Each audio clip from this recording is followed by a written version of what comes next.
The Devil Game by Infernal Nightmare 333.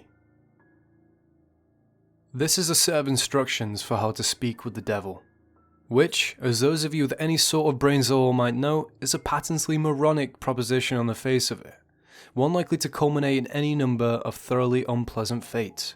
Honestly, it would probably be smart to publish your credit card number on Facebook or take up a career in crocodile wrestling. But then again, that isn't going to stop you, is it? Not if you're sincerely interested, at least. Technically, if you do everything just right, there's a fair chance you'll walk away scot-free, and that seems to be reason enough for some people to decide that it's a good idea, especially if you're the fate-tempting, thrill-seeking scare-junkie type, or the desperate type. Which brings me to a point of clarification I ought to make. This is not a manual for making any kind of Faustian bargain, you know, the whole sell your soul type of deal, although if you happen to bring it up in conversation, he certainly wouldn't be one to refuse. Following through with such a foolhardy bargain, however, would necessitate removing some of the protections which you will put in place for your conversation. I don't think I need to spell out for you why that would be a bad idea. If you're really mathematically impaired enough to want to trade something that will last an infinite number of years for something that might last about 90 years tops, there are plenty of other rituals out there for you to follow. This one, if performed correctly, should only allow the two of you to talk. This, perhaps, begs the question of why exactly you would want to speak with the devil in the first place. Maybe some of you just like the idea of making small talk with extremely dangerous occult entities, but for the sake of the human race, I hope most of you aren't quite that stupid. Short answer is, he knows things. Things that some of you may have a deep vested interest in finding out. I mean, he's not omniscient or anything. Much as he might like to pretend otherwise, he's not God. But he's definitely got a supernatural advantage over the kind of knowledge any human would be able to obtain. For example, he probably wouldn't be able to predict when the next world war will happen, or tell you the cure for cancer, but he could very well be able to predict the winning numbers of tomorrow's $500 million Powerball drawing, or tell you what deadly undiagnosed condition might be afflicting one of your loved ones. Of course, the Prince of Darkness doesn't just go around giving out winning lottery numbers to anybody who asks, and trusting any sort of information obtained from a being commonly described as the father of all lies is liable to land you in a worse situation than you were in when you started. However, if you're really dead set on finding something out, and you've exhausted all other options, there is a way to try to get accurate information out of the guy. You see, like so many of the more urbane villains in popular culture, the devil is a bit of a penchant for games and gambling. Of course, the reason he likes them so much is that he almost always wins. Unless you happen to be a fiddler named Johnny or a being represented by Daniel Webster, you're probably going to get your ass handed to you. But if you're determined enough to want to face the risks and the long odds, there's a certain game the two of you could play to try to win the information you need. First things first though, we'll start off with a description of the summoning process, then get into the rules of the game, some tips for how to play, and finally, of course, the inevitable litany of arcane shit that might go horribly wrong. In order to contact your conversational partner, you'll need to go to a church at midnight. It doesn't matter what kind of church, large or small, old or new, liberal or conservative, just as long as you're sure it'll be empty. The last thing you want is for some preacher to walk in on you while you're in the middle of this, for the sake of the preacher's well-being as much as your own. The process will probably work best if you try it on a new moon, or a full moon, or Friday the 13th, or Halloween. The actual day is less important than the psychological effect it has on you. As long as you don't try on Christmas Eve or something stupid like that, you should be fine. The time is important though. You don't have to start or end your ritual at exactly 12 AM Greenwich Atomic Time or anything, but as a general rule of thumb, you ought to show up a bit before midnight and have everything set up by no later than 10 or 15 after. Show up a lot before midnight if you don't know how you're going to get in. Shockingly enough, most houses of God do tend to lock their doors at night, at least if no one's there to watch over them. And remember, we want empty. Got it? There are, of course, certain things you need to bring and certain things you can't bring. For this ritual, you will need a full can of salt. You won't need to use all of it, but it's always better to have more than you need than to have less. 7 candles, red or white being preferable. Something to light the candles with. You'd be shocked how often people forget this. Occult rituals or not, they're not going to magically light themselves. A length of red string, rope, yarn, or thread. A full-length floor or wall mirror. Ideally, you want to find one that's already present in the church. They're a bit unwieldy to be lugging around you during a break-in. However, if there really aren't any there, you'll have to bring your own. You might also find it useful to bring some markers, pencils, paper, a flashlight, and any sort of tools that might be necessary to secure your entrance into the church. You will not be permitted to bring in any electronic or timekeeping devices. This includes all cell phones, smartphones, tablets, e-readers, MP3 players, PDAs, calculators, wristwatches, pocket watches, kitchen timers, hourglasses, etc, etc, etc. Seriously, it's worse than the SAT. If you're one of those people that has your smartphone practically wired into your brain, don't worry. You can bring those things with you to the church as long as you leave them outside the room in which you'll be doing the ritual. If you bought a flashlight, helpful for finding your way around without attracting unwanted attention, leave that outside too. Also, don't bring in any sort of religious paraphernalia to protect you, especially if it pertains to the Abrahamic religions. And yes, if those gothy black cross earrings you're wearing are hanging right side up, they count. If you have any kind of holy symbols like that with you, the devil will simply refuse to show up. Don't worry, you're not going in totally unprotected. In fact, most of the supplies with you are not for any sort of devil summoning ritual, but for your own protection, old superstitions and folk magic remedies to guard oneself from evil. From what I know of it, the effect's mostly based on the power of belief, so there are probably numerous other objects, artifacts, and procedures that would work just as well. If you like to risk being left helpless at the mercy of the devil in order to test that theory, feel free to experiment. However, for anyone without a psychotic death wish, I'd recommend sticking to the ritual as follows. Once you're sure you have all the right supplies with you, make your way into the church and find some place to set up. It can be anywhere from the main sanctuary where services are held, to a Sunday school classroom, to a walk-in supply closet, as long as you have a sufficient amount of open floor space and are certain not to be disturbed. Set up your mirror first. This is where the devil will appear when you summon him. As such, you mustn't complete the summoning until you've laid down certain wards around it. First, surround the mirror with an unbroken circle of salt. If the mirror is hanging on a wall or door, lay down a semicircle around it instead, making sure that the salt touches the wall at both ends. Then, wrap your red string around the mirror several times. The color red, especially red string, is a symbolic of protection in the folklore of many cultures and religions. This is also why red candles are a good idea. Speaking of candles, set them up around the outside of your circle, or semicircle, of salt, spaced at relatively even intervals. No, you don't have to get out measuring tape and make it exactly perfect, but do at least try to make it look as though it was set up by someone old enough to be trusted with matches. Light the candles in a clockwise fashion, being careful not to disturb the salt. If you break the circle, you'll have to start all over again. Once all the candles are lit and burning strongly, your protective wards are complete. You are now ready to proceed to the actual summoning. To do so, you first must get the devil's attention and demonstrate your resolve by performing some sort of sacrilegious act in the holy space. Turning a crucifix or cross upside down is fairly conventional, but it's not the only option. For example, I know of a kid who once fulfilled this requirement by scribbling obnoxious graffiti all over a painting of Jesus hanging in his Sunday school classroom. The nice thing about turning a cross upside down is that once you've finished your encounter, assuming you've survived it in one piece, you can just flip it right side up again and no one's the wiser, sidestepping the relatively minor but still irritating risk of having your Sunday school turn into a reenactment of the Spanish Inquisition for the next month and a half. After you've done whatever offensive thing you decide on, shut all doors to the room and turn off all of the lights, so the space is lit only by the candles. Face the mirror and stare deeply into it, concentrating on your desired outcome. There are no incantations, no arcane strings of Latin you have to recite. Just look into the mirror and wish as hard as you can for the devil to appear there. After a few moments of this, when you feel ready, close your eyes and count to 10. Then open them. If all has gone correctly, you will no longer see your own reflection. You'll be looking at the devil, or at least, looking at the way the devil has chosen to appear to you. Chances are, he won't look like your conventional red-horned demon with goat legs and a pitchfork, nor any other sort of terrible apparition. No point in scaring you off now. Better to lure you in. Make you feel safe. To that end, he generally takes on the appearance of a fairly average, nondescript human being. If anything, he's prone to vanity and will lean towards the more attractive end of the spectrum. The only really frightening part of him will be his eyes. No matter how hard he tries, he can't hide the sinister gleam smouldering deep within them, the malevolent amusement and hunger, like the eyes of a spider contemplating a fly struggling in its web. They're supremely confident, those eyes. Confident and without pity. Don't look into them too deeply, or you'll begin to feel helpless and paralyzed with dread, losing your hope and your will to fight.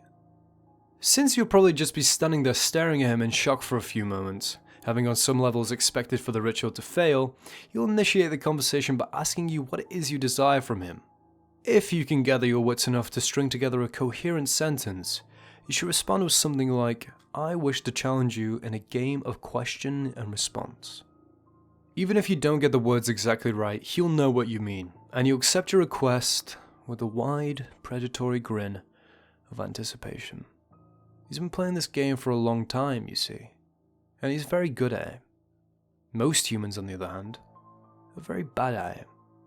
This gives him a chance to, at the very least, thoroughly mess with your mind. And at most, well, we'll save that for the litany of shit that could go wrong. You have to play it very smart to avoid justifying his expectations. The general rules to the game are very simple, with a few caveats that can make things more complicated. He'll begin by asking you a question. He always initiates the game. It can be anything from a piece of obscure trivia to a riddle to an extremely personal inquiry. Don't worry, you won't be immediately plunged to hell if you get the wrong answer or anything like that.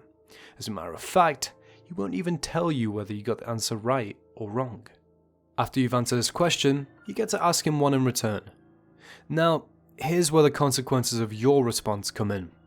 If you answered his last question correctly, he'll respond to your question as honestly and accurately as he is able. However, if you answered it incorrectly, he is free to lie to you as he sees fit. Perhaps if you've asked him anything you're better off not knowing, he'll tell you the truth about it anyway. More likely, he'll feed you the most insidious, damaging lie he can come up with. Either way, after he's responded, he'll ask you another question, and the process will repeat over and over again until you decide to call it quits. Now, you may be sitting there thinking that it sounds fairly easy to get the information you need. All you have to do is wait for a question you can answer correctly, and then take that opportunity to ask him what you really want to know, ignoring everything else he's said. Well, it's not that simple.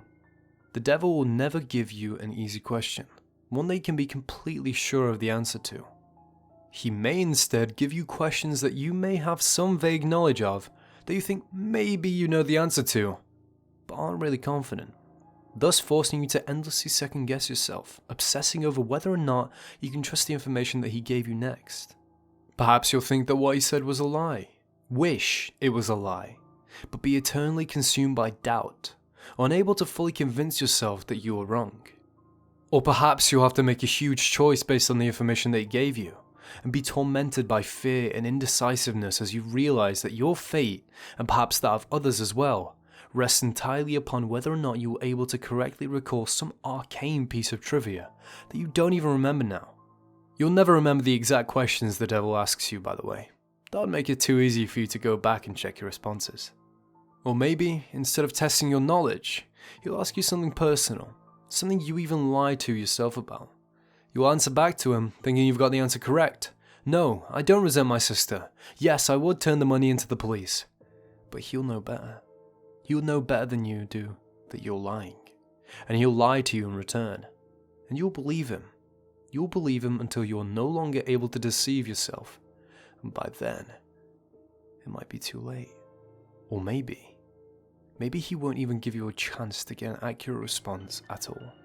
Maybe he'll just ask you endless strings of completely impossible questions, making you more and more frustrated and disheartened as you realize you'll never be able to force him to tell you the truth. Questions like, what was the exact height of Mount Everest in centimeters in the year 1666? Or what is the airspeed velocity of an unladen swallow? Although, knowing his sense of humor, if you ever ask the latter, he might consider African or European a correct response. There are a couple of ways to short-circuit this particular strategy. However, additional rules and courses of action that make the game more interesting and prevent you from being stonewalled completely. Although, in all honesty, he probably wants for you to try one of these options anyway. The first option is to ask him a riddle instead of a question. If you somehow manage to stump him and he answers the riddle wrong or gives up, he'll be obligated to give you a truthful response to your next question. If he answers the riddle correctly, once again, don't worry, he won't pounce on you like a sphinx or drag you into hell. What will happen is that he will get a pass. allowing him to lie in response to one question that you would otherwise be obligated to answer truthfully. Honestly, if he gets a pass, you might as well just give up and quit the game right there. It's nearly impossible to determine when he's telling the truth under the best of conditions. Adding another layer of complexity by constantly trying to figure out when and if he's used his pass is about enough to make any normal person's brain explode. There's no way. Just forget it. The second option is for you to take a dare from him. If you accept it and vow to follow through, then once again he'll have to answer your next question truthfully. If you choose instead to reject it, he'll get another pass. Now, before you freak out and reject the whole idea completely, you should know that he won't ask you to do anything overly dramatic or unspeakably evil, like blow up a hospital or murder somebody. As a rule of thumb, most dares won't involve direct loss of life or any major felonies. However, they certainly won't be easy. Inflicting severe pain on yourself, doing something that terrifies the shit out of you, cutting off a treasured relationship, publicly humiliating yourself or someone you love, all of these things and more. Things you might not even be able to imagine are completely on the table. If you're willing to go that far, to put yourself in that kind of position, you'll get your answer. However, if he manages to come up with one thing that you know you simply can't or won't do, well then once again you might as well just quit. One last thing. Don't think. You can just tell him you're going to do something and then not do it. If you accept a dare and then don't follow through with it, well, let's just say there'll be consequences. Just suck it up and keep your promise, no matter what it was. Trust me, you're better off that way. Finally, when you've either gotten the information you wanted or given up on it completely, you may end the ritual by simply thanking the devil for accepting your request, bowing politely at the waist, and bidding him farewell. The surface of the mirror will seem to swim and flicker for a moment, and then you'll be looking at your own reflection again. Only when you are absolutely certain that you're looking into your own two eyes again, may you turn away from the mirror, flick the lights back on, and begin dismantling your protections. Now, and this is important, even if you haven't gotten the information that you wanted, you must end the ritual in this manner before 66 minutes have elapsed. Well, I suppose that technically you have 66 minutes and 6 seconds. Subtle, right? But if you're seriously going to try and cut it that close without any kind of timekeeping device, you're probably screwed anyway. I cannot emphasize enough how important it is that you keep to this time limit. I'll save the reason behind that for the end, but don't skip ahead. I've still got a few important tips on how to play. Number 1, be very careful with what sort of personal information you give out. Try not to talk about yourself, especially your emotions and problems, any more than absolutely necessary. This guy knows human psychology like the back of his hand, and he will get inside of your head. It's like talking to Hannibal Lecter. Give him enough to work with, and even if you don't believe a single word he says, you will still find a way to fuck with your mind like nobody's business. If anything he asks makes you even remotely uncomfortable, do not hesitate to lie through your teeth. There'll be plenty of other questions. Number 2. On a similar note, try to keep the game on track and moving briskly. Unstructured interactions of any kind are to be avoided. Chances are that at some point he'll try to draw you off on a tangent, discussing something that fascinates you, analysing a response you've given to him, or finding some other excuse to speak at length without moving the game forward. This is not only a waste of valuable time, but also another excellent opportunity to mess with your mind. Number 3. If you chose to give him a riddle, use one you've made up yourself. If your riddle has ever been written down anywhere at all, from the pages of The Hobbit to some long-lost tome of ancient magic, you will already know the answer. That said, it still has to be a legitimate riddle, with an answer that makes logical sense from some angle. You can't just ask something like, what's green, has 10 legs, and hops, then claim for some inexplicable reason that the answer was marshmallows. Nor can you ask him a straight question like, what have I got in my pocket? You probably knows that anyway. There are no hard and fast rules to determine whether a riddle makes sense or not, but you're a reasonable human being. Your ancestors ate from the tree of knowledge. Please, for the love of crap, use common sense. Number 4. If you choose to take a dare, there's a slight chance that the devil asks you to do something seemingly easy. Deliver a letter, for instance, or scribble a 10-digit number in a public restroom stall. If he does ask you for something like this, and you have even a shred of common decency in you, do not accept. Chances are that he's using you to further some sinister plot, one liable to ruin a lot of lives and harm a lot of people. Who knows? Maybe you're the type of person who really doesn't mind throwing an unknown number of total strangers under a bus to find out what you want to know. But at least be aware that that is what you're doing. Number 5. Last but not least, be very aware of the time. It might be helpful to do some practicing beforehand and get a feel for how long an hour is without a watch. The devil will probably put off discussing the things you're most keen to find out for as long as he can. And as you near the 66-minute deadline, you'll start trying harder and harder to distract you, captivate you, and otherwise keep you playing until it's too late. He'll string you along, feed you little glimmers of false hope, keep you thinking, just a few more minutes. I'm almost there. Don't fall for it. Don't go over the time limit. No matter what. Now, you might be thinking that this game really doesn't sound dangerous at all so far. Threats of psychological damage rarely seem to carry the same weight as threats of physical damage, even though their costs are often just as great. Hate to burst your bubble, but the game is far from safe. There are plenty of ways to seriously screw yourself over both physically and mentally, not to mention spiritually. And it is with these that I will conclude in the vain hope that you may make some sort of impression. First, while you're speaking with the devil, do not let him out of your sight. Keep staring into the mirror no matter what happens. He'll undoubtedly try various tricks to make you look away. You will hear noises behind you, feel eyes on the back of your neck, see shadowy phantoms writhing in the depths in the mirror. A cold breath will blow upon you from behind, smelling like the crypt. A deep silence will settle, only to be interrupted by a loud smack directly behind your head, giving you about the worst jump scare you've ever had. Hell, the devil may even abandon a measure of his own dignified facade and give a sudden jump of feigned shock, shouting loudly and pointing behind you with a very convincing look of terror on his face. Whatever he may test you with, you must not look away from him. If you look away, if you lose sight of him completely, even for 1 second, you will look back at the mirror to find him gone. Well, not gone. Out of the mirror. In the room. With you. Exactly how much of your body the police will find the next morning, and what state it's in, will depend entirely on the sort of mood he's in. The same thing goes if you break any of the protections you laid down before beginning the ritual.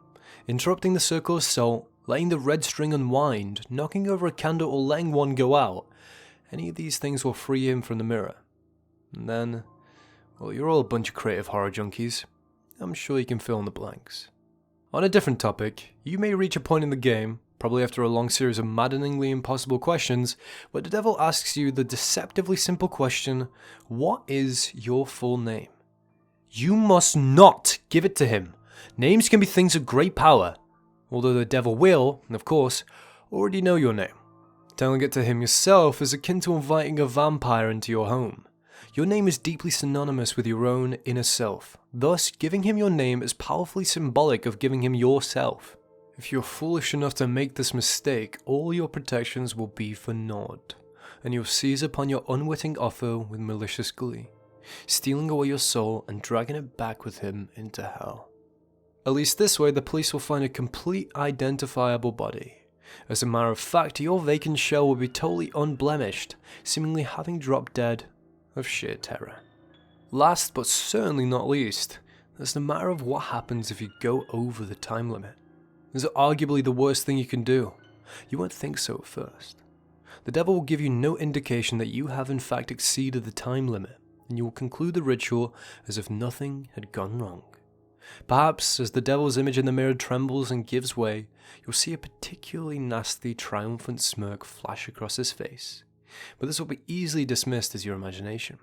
You'll turn the lights on, gather your belongings, and go to leave the room, but when you open the door, you will see nothing. That's right, nothing.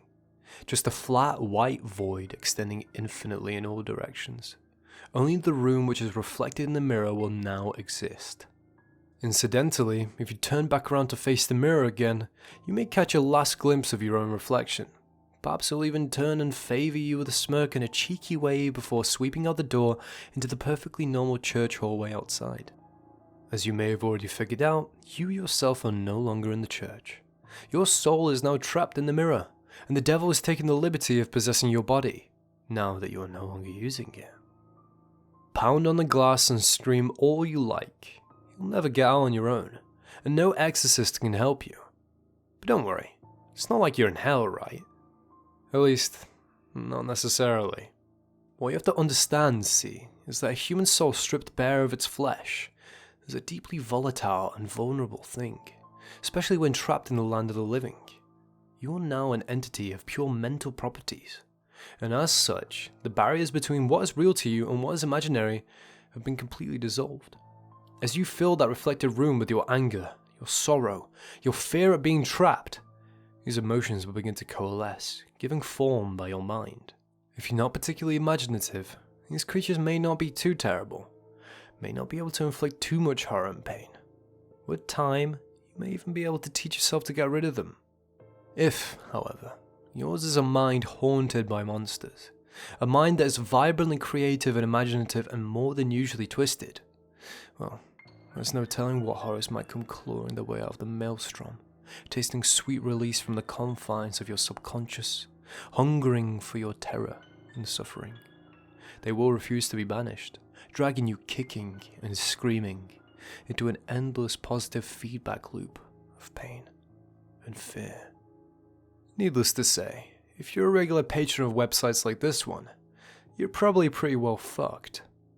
There's only one way to find release from the mirror and the world that you've created therein. They say that if you call to the devil once more and ask him to free you from the mirror, he'll be willing to take you out. For the usual fee, of course. Who knows, maybe if your imagination is twisted and powerful enough to create a personal hell that leaves you begging for the real thing, those talents might be put to good use. There are over 7 billion people in the world after all. Even the devil himself can't be messing with all of their minds at once. Talented help is always appreciated. Of course, the corollary to your being trapped inside the mirror is that the devil now gets to do whatever he wants in your body until sunrise. Around that time, your body will mercifully drop dead from the strain of the possession. Autopsy will probably identify the cause as some kind of coronary event. Don't get too relieved though. He's perfectly capable of stirring up plenty of trouble in those few hours. For instance, he may decide to do something big and dramatic, like purchase a large meat cleaver and go on a murdering spree, starting with the names in your address book and working his way out to complete strangers, if he has the time. Or perhaps he'll focus on only one person, someone who trusts you completely, using your persona to get him or her alone and vulnerable, and then, well, no need to describe it here. Once again, I'm sure you can think of a few things. Starting to see why I called this the worst outcome yet? Of course, there's also a chance you won't lay a finger on any of your loved ones, instead of deciding to do something a little more subtle, more insidious. Like drop off a few nondescript unmarked packages on certain doorsteps in the dangerous part of town, or locate a particular dusty, aged, yellowed text in the storeroom of your local library and intentionally misfiling it in the young adult literature section, or whisper 7 very choice words into the ear of the distracted young-looking redhead waiting for the 3 AM subway train. Or maybe he'll decide that, in this age of waning superstition, not enough people are getting interested in his games, and the knowledge of them is in danger of being lost. Maybe he'll decide he needs to get the word out a bit more, do a bit of networking, attract new suckers, challenges. Maybe he'll take a quick peek at your browser history, see where the impressionable, curious minds are hanging out these days. Maybe he'll even write a quick tutorial, in modern parlance, rather than some inscrutable, obsolete demonological text. Post it on the internet, and see how many bites he gets. Maybe I really shouldn't have gone there. But if you've made it this far without shying, a little twist at the end isn't going to put you off, is it, dear reader? I'm sure there are plenty of intrepid adventurers among you with burning questions you'd like answered. And you're all a smart bunch. You know the pitfalls. You know the conventions. You live and breathe this sort of thing, do you not? There's no way you'd fall into any of the obvious traps, right? You're not some dick or Jane off the street after all. You'd be bringing a whole new level of competition. You would. Oh, excuse me just a moment. I think I hear someone calling for me. What? You want out that badly already? Must be one hell of an imagination you've got on you. Perfect.